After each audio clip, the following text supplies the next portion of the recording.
Hello दोस्तों, कैसे हैं आप सब। मेरा नाम है अरुण और आप देख रहे हैं trade with Arun YouTube channel. दोस्तों आज है 2 मई और आज एक नए इवेंट के लिए फिर से तैयार हो जाइए। सेबी का जो मार्जिन का जो फॉर्मूला है आप सभी देख ही रहे हैं कि हम अपने चैनल पर लगातार आपको अपडेट करते रहे हैं। पहले अच्छे खासे मार्जिन मिलते थे अगर आप डेरिवेटिव ट्रेडर हैं, इवन अगर आप ऑप्शन सेलर हैं तो कहीं कहीं हम 4-5 हज़ार में भी ऑप्शन सेल करते थे। ये बात अब बहुत पुरानी हो चुकी है और अभी हमें अच्छे खासे मार्जिन रखने पड़ते हैं, लेकिन सेबी को अभी भी कुछ मार्जिन कुछ रूल से बहुत प्रॉब्लम है और आज वो इम्प्लीमेंट होने वाले हैं। तो आज हम वही डिस्कस करेंगे। सब कुछ मैं आपको बताऊंगा कि क्या बदलने वाला है जनरली एफ.एन.ओ ट्रेडर के लिए। अगर आप फ्यूचर एंड ऑप्शन में ट्रेड करते हैं तो आज मार्जिन में क्या होने वाला है। तो जनरली दोस्तों बहुत सारी लोग अफेक्ट होंगे इस चीज़ से, क्योंकि जो एफ.एन.ओ के जो रूल बदले हैं ये वाले, तो उसमें मेजर चेंज क्या है दोस्तों। पहले मैं आपको बता दूं कि ये पहले 28 फरवरी को इम्प्लीमेंट होना था ये मार्जिन, लेकिन 28 फरवरी को ना हो गए, फिर ये पोस्टपोन्ड हो गया और आज से यानी कि 2 मई से आज ये रूल्स इम्प्लीमेंट हो गए हैं। जिसकी वजह से अगर आप अभी ट्रेड कर भी रहे होंगे 2 मई का, आज अभी 2 मई है आज और सुबह करीब 10 बज रहे हैं, अभी 10 बजे के आसपास, तो एनएसई में कुछ दिक्कत आ रही है क्योंकि वो मार्जिन में जो चेंज हुआ है उसकी वजह से अभी ट्रेड में भी प्रॉब्लम आ रही है। आप किसी भी ब्रोकर से हो आपको इशू हो रहे होंगे। तो बदला क्या है दोस्तों। बदला ये है कि सबसे पहले देखिए, आप पढ़ ही सकते हैं कि individual trader must bring 50% of their equity derivative margin requirement in cash from February 28। ये फरवरी 28 को पोस्टपोन्ड हो गया था दोस्तों। ये पुराना आर्टिकल है, आज से इंप्लीमेंट हुए हैं। आज 2 मई है, तो मैं आपको ये बता रहा हूँ कि इसमें रूल में जनरली है क्या। मैं आपको बताता हूँ कि अब आप अगर एफ.एन.ओ ट्रेड करते हैं कोई भी, तो एटलीस्ट आपके पास 50% मार्जिन होना चाहिए। अब आप बोलेंगे कि नहीं सर, अभी तो 100% मार्जिन ऑलरेडी रिक्वायरमेंट चल रही है, तो इसका बेनिफिट फिर क्या मतलब हुआ इस बात का। ये तो अच्छी बात है। जैसे कि अगर आप अभी निफ्टी ट्रेड कर रहे होंगे, अगर एक लॉट निफ्टी का सेल करते हैं तो करीब 1 लाख के आसपास मार्जिन रिक्वायरमेंट है और बैंक निफ्टी में 1.5 लाख के आसपास मार्जिन रिक्वायर्ड है। ये तो दोस्तों है ही कि 100% वहाँ तो मार्जिन आपको रखना ही रखना है अगर आप ऐसे ट्रेड करते हैं। लेकिन बहुत सारे दोस्त ऐसे होंगे जिनके पास होल्डिंग्स होती है अपनी एफडी को या फिर म्यूचुअल फंड्स को अपना एज अ कोलेटरल ब्रोकर के पास रखते थे और उससे उन्हें मार्जिन मिल जाता था। जैसे कभी आपने देखा होगा कि आपके पास जो होल्डिंग्स है उनको आप प्लेज करके ब्रोकर आपको मार्जिन देता था 80-90% और उससे आप ट्रेड कर सकते थे, मतलब ऑप्शन सेलिंग में आप काम कर सकते थे। तो अभी से सेबी का कहना ये है कि वो भी आप नहीं कर सकते, उसमें 50% तो आपको एटलीस्ट रखना ही होगा कैश मार्जिन, मतलब अपने अकाउंट में उतना पैसा तो आपको 50% रखना ही होगा। फॉर एग्जाम्पल मान के चलिए आपके पास 1 लाख रुपए की होल्डिंग है, ठीक है। अब 1 लाख रुपए की होल्डिंग यानी आपने रिलायंस, एचडीएफसी बैंक, कोई बड़े बड़े ऐसे शेयर खरीद रखे हैं, टोटल वैल्यू जिनकी 1 लाख रुपए है। अब आपने उनको प्लेज कर दिया। अभी तक आप ऐसे करते थे कि आपने उनको ब्रोकर के पास को एज अ कोलेटरल रख दिया, प्लेज कर दिया, तो ब्रोकर आपको 80-90 हज़ार रुपये दे देता था ट्रेडिंग के लिए कि आप चलिए ठीक है आप ट्रेड करिए इससे। आप ऑप्शन सेल करते हैं, आप प्रॉफिटेबल रहते हैं, बढ़िया है, उस पर भी पैसा कमा रहे हैं और आपकी जो होल्डिंग्स है उस पर भी पैसा कमा रहे हैं। और अगर आप इनकेस आपको लॉस होता है तो आपको ब्रोकर को टाइम देता था कि फंड भर दीजिए अपना, और नहीं भरते थे तो ब्रोकर को आपने प्लेज कर रखा है अपनी होल्डिंग्स को, तो ब्रोकर उनको सेल करके अपना पैसा निकाल सकता था। तो सबके लिए विन विन सिचुएशन थी, ब्रोकर के पास भी पैसा आ रहा था और क्लाइंट्स को जो भी होते थे उनको, मतलब जो भी कंज्यूमर हैं उनको भी अच्छा था कि चलिए हम दोनों जगह से पैसा कमाने की अपॉर्चुनिटी है। तो एक तो अब सेबी ने ये बोला कि अब ऐसा नहीं होगा। अब ब्रोकर आपको प्लेज अभी प्लेज करने के लिए अब प्लेज करने देगा, लेकिन 50%। अगर जैसे आप निफ्टी का एक लॉट सेल कर रहे हैं इस बिहाफ में, तो अगर आपको ब्रोकर 1 लाख रुपए मार्जिन दे रहा है तब भी आप वो यूज़ नहीं करेंगे, आपको एटलीस्ट 50 हज़ार रुपये अपने खुद के रखने पड़ेंगे। तो एक मेन चीज़ ये बदली है। अब इसमें ज़्यादातर लोगों को, अभी जो छोटे ट्रेडर होते हैं उनको अफेक्ट, उनके लिए हो सकता है वो बोलें कि चलिए मेरे तो ये किसी काम का रूल नहीं था। नहीं दोस्तों, ये रूल आपके लिए भी काम का है। मैं बता रहा हूँ किस तरीके से काम का है कि ये तो चलिए आपने प्लेज नहीं की अपनी होल्डिंग, आपके पास इतनी होल्डिंग है ही नहीं कि उसको बेस पे, उसके बेस पे आप ट्रेड करते हैं, तो ये चीज़ खत्म हो गई। लेकिन दूसरा चीज़ क्या होता है दोस्तों, ऑप्शन हेजिंग। हेज जो करते हैं, जैसे कि होता क्या है कि आपने एक पहले कॉल बाई कर लिया। मान लीजिए अभी बैंक निफ्टी की प्राइस, मैं आपको एक एग्जांपल के साथ दोस्तों समझाता हूँ। एक तो दोस्तों देखिए, अब मैं दिखाता हूँ आपको कि इसमें नॉर्मल पर्सन के लिए कि अगर आप मान लीजिए आपने अपनी होल्डिंग्स को भी एज अ कोलेटरल नहीं दिया है, तब आपके लिए रूल किस तरीके से डेंजरस है। जैसे अभी अपन ऑप्शन हेजिंग करते हैं, तो ऑप्शन हेजिंग में यानी आप अब जानते हैं कि ऑप्शन हेजिंग करते हैं आप निफ्टी में भी एक लॉट सेल करके और दूसरा लॉट अगर बाई कर ली जाए, थोड़ा दूर की स्ट्राइक प्राइस बाई कर ली जाए, तो मार्जिन रिड्यूस हो जाते हैं और वो मार्जिन करीब 25-30 हज़ार रुपये तक भी आ जाते हैं। तो अब उसमें क्या, उसमें भी बहुत चेंज हुआ है दोस्तों। अब क्या चेंज हुआ है, आप जरा इस बात को समझिए। आप अभी तक मान लीजिए कि मैं एक बियर कॉल स्प्रेड स्ट्रेटजी बना रहा हूँ, मतलब मेरा व्यू बियरस है। मुझे लगता है कि मार्केट 17,000 के ऊपर नहीं जाएगा, तो मान लीजिए मैं 17,000 की एक कॉल अगर यहाँ पर सेल करता हूँ दोस्तों, तो अभी आप देखेंगे मैंने एक लॉट यहाँ पर सेल किया, तो यहाँ पर आप मार्जिन रिक्वायरमेंट देख सकते हैं।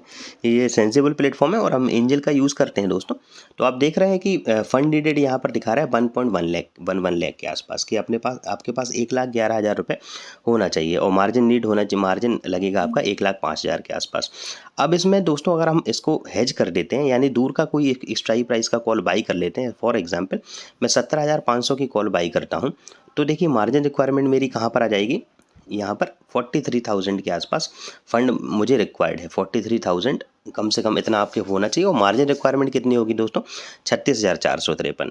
तो अब मार्जिन रिक्वायरमेंट बहुत कम हो गई, लगभग 50-60 हज़ार रुपये आपके कम हो गए। तो अच्छी बात है, ये होता है। बैंक निफ्टी में भी सेम इसी तरीके से मार्जिन रिक्वायरमेंट आपको बेनिफिट मिल जाते हैं ऑप्शन हेजिंग में।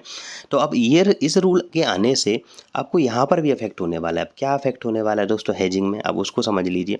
अभी तक होता क्या है कि सपोज़ कीजिए आपने इस ट्रेड को प्लेस कर दिया, ठीक है, ऑर्डर लग गया, और इसमें सेबी का क्या व्यू है वो भी मैं आपको समझाने की कोशिश करता हूँ कि सेबी ने ये रूल लाया क्यों है। कि मान लीजिए अब ये ट्रेड चल रही है, अब आपके पास मान लीजिए कि कुछ 50,000 रुपये है, तो 50,000 रुपये में ये ट्रेड चलने लगी, क्योंकि आराम से 43,000 ही रिक्वायर्ड है, तो अब ये ट्रेड लग जाएगी। अब सेबी को प्रॉब्लम ये है कि आप जब ट्रेड चल रही होगी तो उनके पास कोई ऐसी मैकेनिज्म नहीं है दोस्तों, उनके पास कोई ऐसा वो नहीं है सॉफ्टवेयर कि जिससे वो ये आइडेंटिफाई कर पाएँ कि जब आप इसको स्क्वायर ऑफ करें, तो आपको मैंने हमेशा हर वीडियो में बताया है कि मार्जिन शॉर्टफॉल पेनल्टी लगती है आजकल पीक मार्जिन। यानी कि हुआ क्या कि अगर सपोज़ कीजिए कि आपने ऑप्शन बाइंग वाली पोजीशन जो है वो पहले स्क्वायर ऑफ कर दी और सिर्फ ऑप्शन सेलिंग वाली पोजीशन चलती रही, तो होगा क्या कि ये मार्जिन रिक्वायरमेंट सपोज़ कीजिए आप ये चल रही है, तब मार्जिन रिक्वायरमेंट 43,000 है।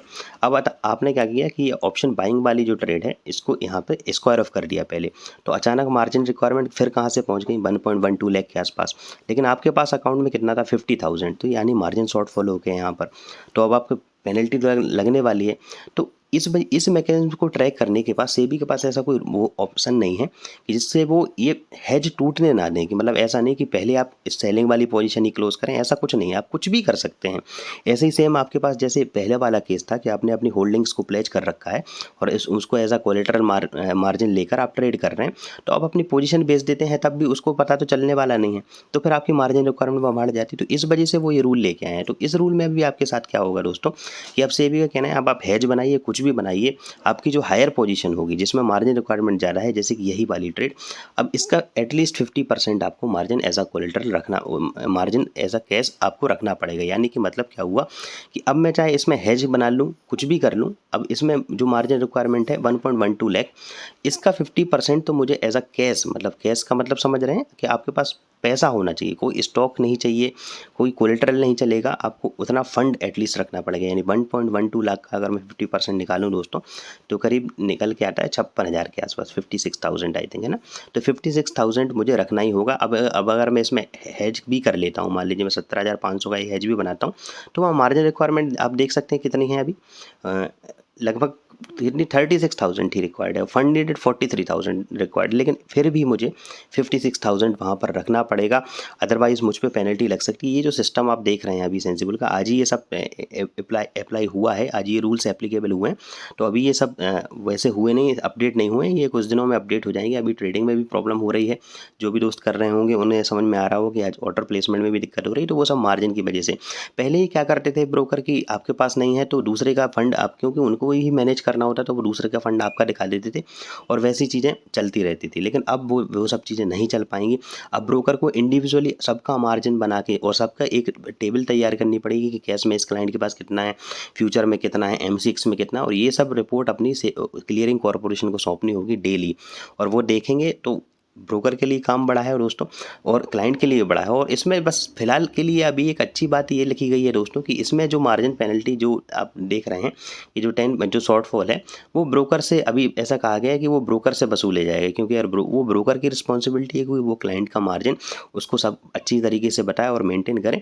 तो इस चीज़ को बस यही एक ठीक है। बाकी आप अब लॉन्ग टर्म में देखें दोस्तों, तो ये रूल भी वैसे देखा जाए तो बहुत बेनिफिशियल है ये रूल फिलहाल, मतलब आगे के लिए, क्योंकि इससे वॉलेटिलिटी कम होगी, आगे फ्यूचर में स्टेबिलिटी बढ़ेगी आपकी, मार्जिन में लिक्विडिटी भी बढ़ेगी। तो ये सब बात की चीज़ें हैं। लेकिन जो लोग बहुत हाई फ्रिक्वेंसी के साथ ट्रेड करते हैं, बहुत बड़े बड़े फंड्स के साथ ट्रेड करते हैं, मार्जिन का यूज़ करते थे और अच्छे खासे प्रॉफिटेबल रहे हैं, ऑब्वियस सी बात है कि प्रॉब्लम होने वाली है दोस्तों। तो आप समझ ही सकते हैं कि हेजिंग में भी थोड़ा सा मार्जिन जो और ज़्यादा रिड्यूस हो जाएंगे। तो चलिए अब मिलते हैं आपसे नेक्स्ट वीडियो में। आई होप आपको ये सब कुछ क्लियर हो गया हो। अगर कोई अभी भी डाउट है तो कमेंट सेक्शन में ज़रूर लिखिएगा, और वीडियो अच्छा लगा तो लाइक कीजिएगा और ज़्यादा से ज़्यादा शेयर कीजिएगा, ताकि सबको इस बारे में पता चल सके दोस्तों। चलिए मिलते हैं आपसे नेक्स्ट वीडियो में, तब तक अपना ख्याल रखिए। Thank you so much. Good day.